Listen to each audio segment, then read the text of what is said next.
Bharatiya Janata party के कार्यकर्ताओं ने लोरमी विकास खंड में हो रही खाद की किल्लत एवं कालाबाजारी को लेकर पूर्व विधायक तोखन साहू के नेतृत्व में सैकड़ों की तादाद में भाजपा कार्यकर्ताओं ने अनुविभागीय अधिकारी को ज्ञापन सौंपा।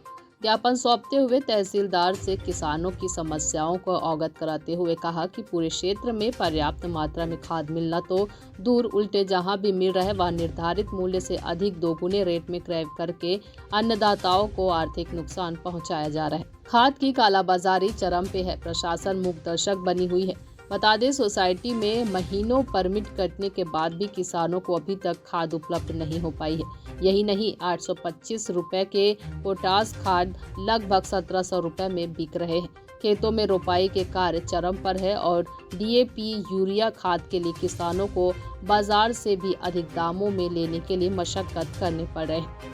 मुंगेली लोरमी से साजिद खान की रिपोर्ट। 566 रुपये प्रति बोरी जो 266 रुपये में मिलना चाहिए खाद, वो 566 रुपये मिल रहा है। यानी काला बाजारी को रोकने के लिए अभी रुको ना, दुर्घटना वगैरह उसके संबंध में भी आपको कोई कार्रवाई करें। खाद बीज की किल्लत को लेकर के यहाँ पे बात कही गई है कि जो खाद बीज है उसकी उपलब्धता काफ़ी कम है, साथ ही साथ उसके प्राइस को लेकर के भी यहाँ पे सवाल उठाया गया है ताकि काला बाजारी रोकी जा सके।